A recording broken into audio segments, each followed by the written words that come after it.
Okay, day 27 of the fast, 9:56 p.m. 2024. Progress has been going well mainly with my drawing. I hit a wall on my drawing and like it's on the lips, and for some reason I just don't know how to make them look right. But I'll figure it out. I understand that learning takes time, and I'm even patient enough to wait for it now. Not really focused too much on the results, but just kind of learning.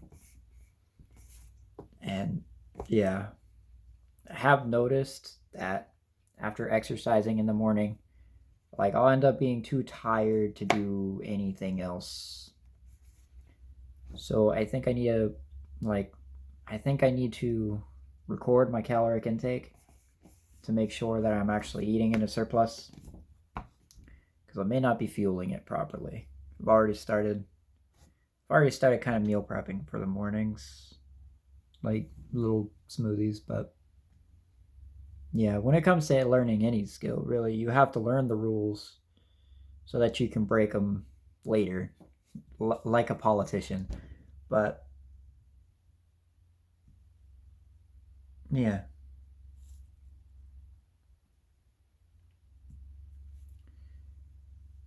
you know, I talk to a lot of people, and they always say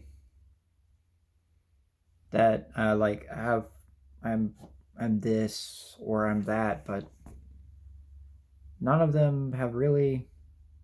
And these are good things, by the way, just not bad things, but good things. None of them really understand like how long it actually took me to get to this point.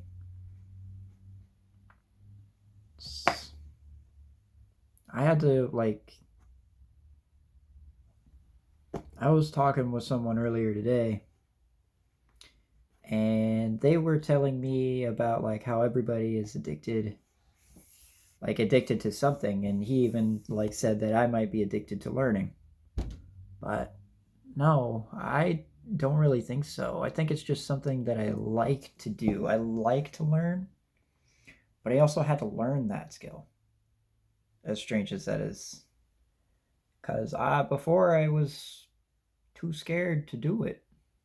It was just me trying to get back in touch with my inner child and like going on this journey that really helped me out. But there's a theory I'm playing with in my head, and I don't really think that people are addicted to like certain things, but maybe just the fantasy that they offer.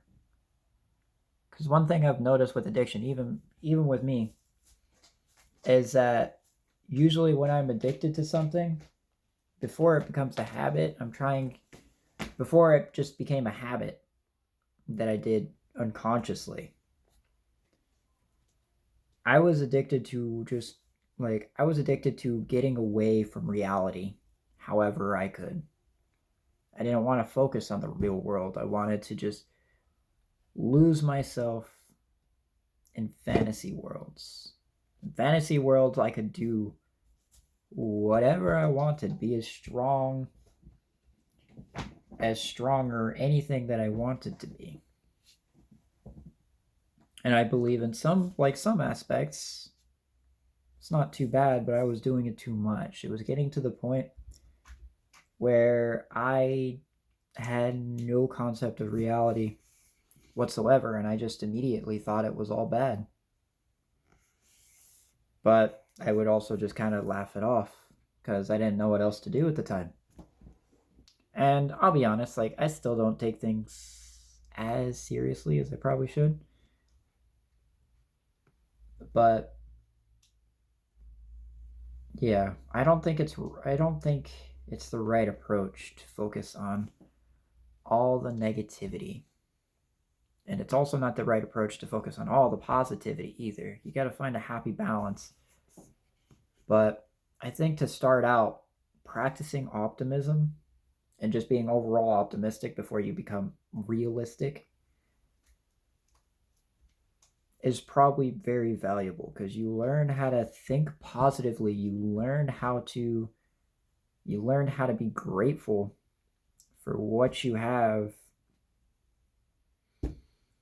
and like the blessings that you probably take advantage of every day. Like, if we were to think about it right now, in other countries, they don't have the same privileges as Americans do, or British or whatever. I don't know the other countries. I'm an American, so, but yeah, things are bad right now. Things always tend to get worse before they get better. I've noticed that pattern all throughout my life and other people's lives too. And it's a struggle. It's definitely a struggle. I don't think it's right to say that you should be addicted to anything per se. I think at the core of it, people are addicted to something for a reason. I was addicted to media, instant gratification, because it allowed me, it got me away from the reality that I hated living in so much. And that goes for any addiction, like drugs, alcohol, food. All of that brings comfort and makes us forget the emotions that we're afraid to process. For some people, to start that right away is a little bit dangerous. I do realize that. But you can take it a little bit at a time. At the very least, ask why you feel that way. And if you need to get professional help, then go get professional help. I'm not an expert. I only use what I've learned through my experiences in my lifetime, as well as hearing other people's lives, reading about them, whatever. And use those experiences to influence how I think, feel, and say these things.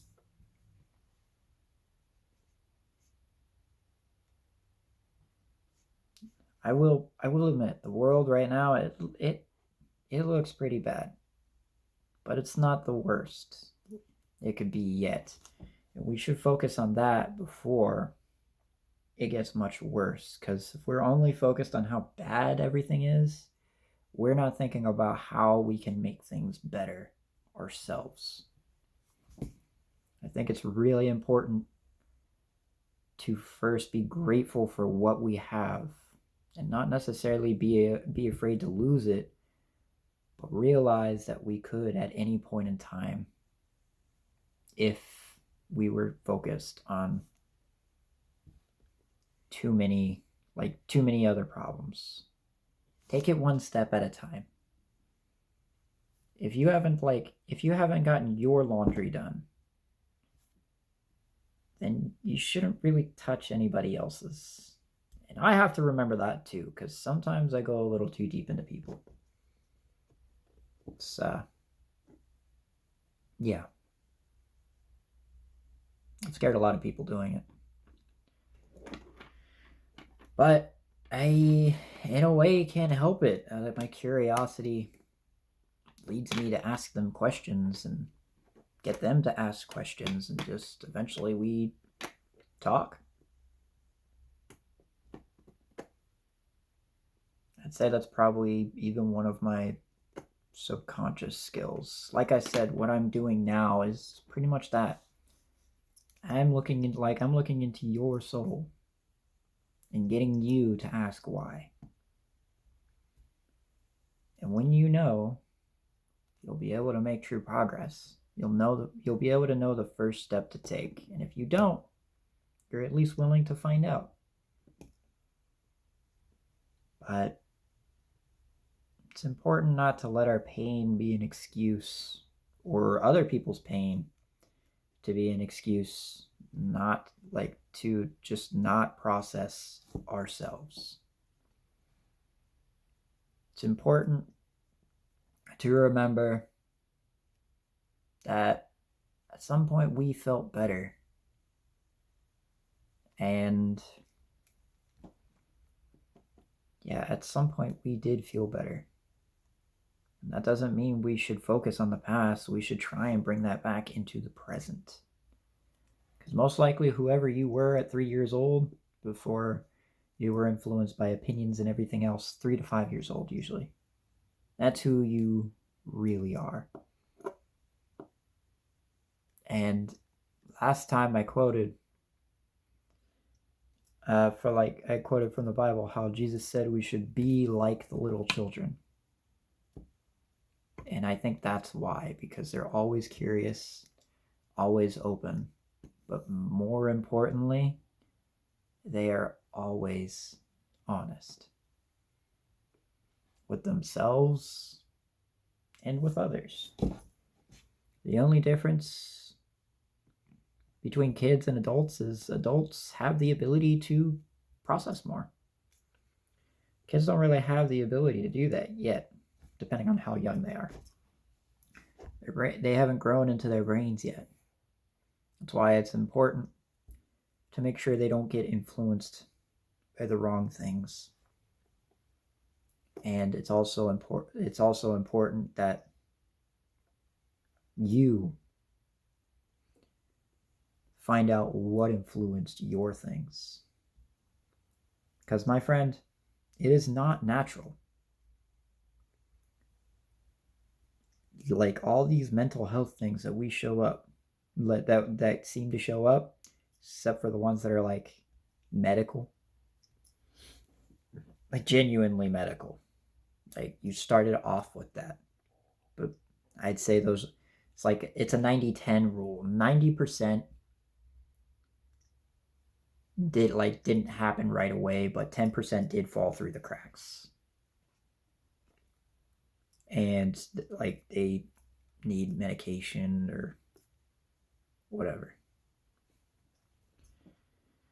I feel like there's a 90-10% for a lot of the things that we actually see today. But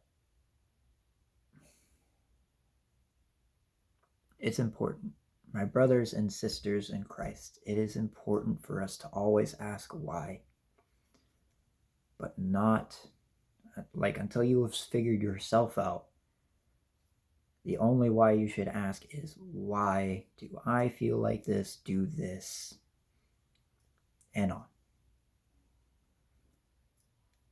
The things that are happening around the world right now, I agree. They're pretty bad.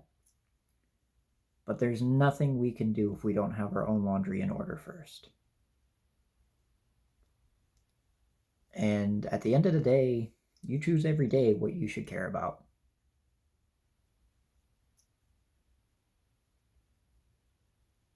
That's like in one of the books that I learned. The Subtle Art of Not Giving a Fuck. Yes, that's the actual title. The main point of the book was that you were supposed to pick and choose what is important to you. Because if you're focusing on everything, you have nothing to process anything. It's like your thoughts are so scattered and everything else. Take it little by little. You can get to those problems later. Start small. Figure out why you feel the way you do and why you do the things you do. And that will be the key to your success. And if that requires a professional, then by all means, go get a professional. If you can't afford a professional, it's okay to ask for help or even try to like learn for yourself.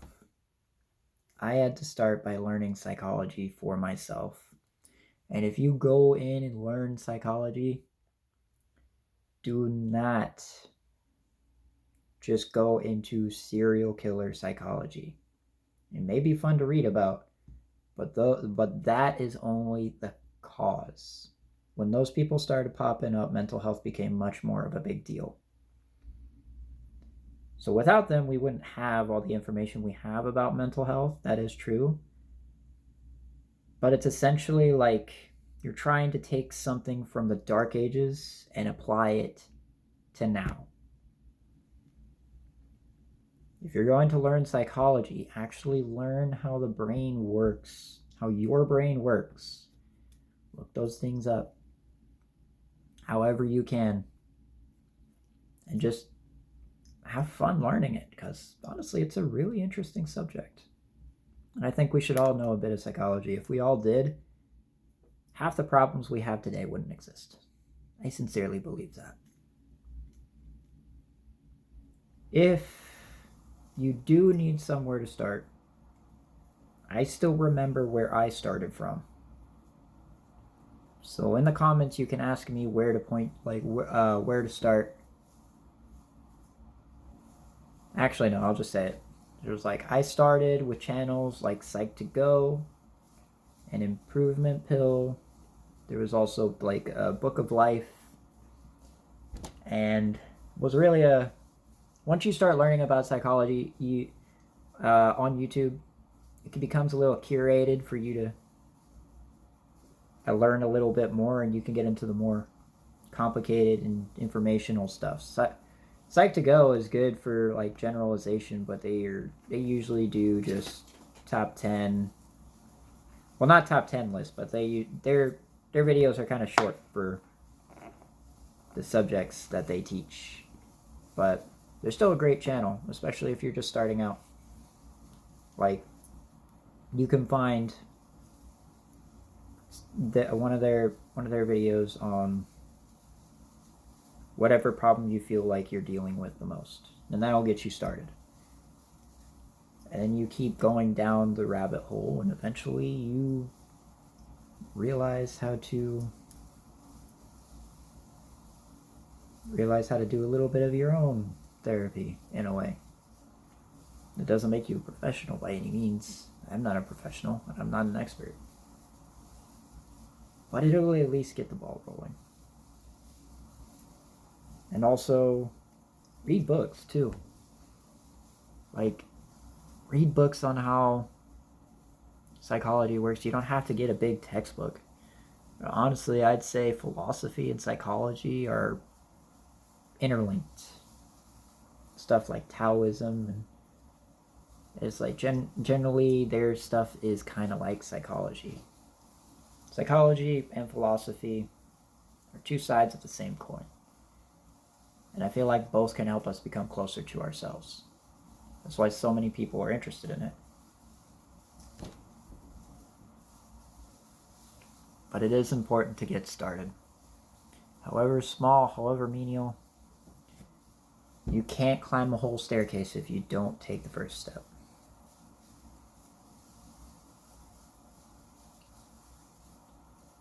Eventually, we will run out of time.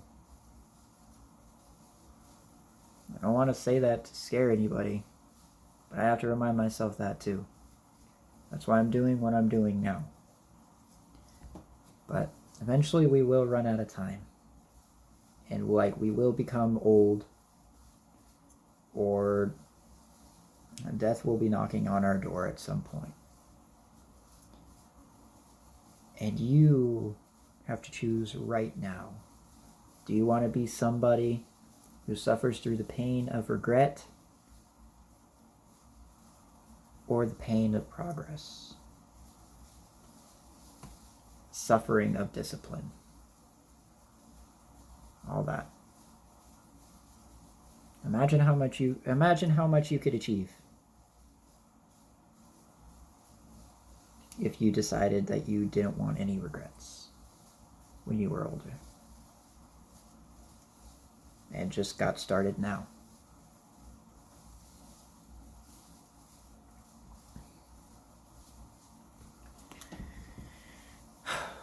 So with that being said, I hope you all are taking care of yourselves.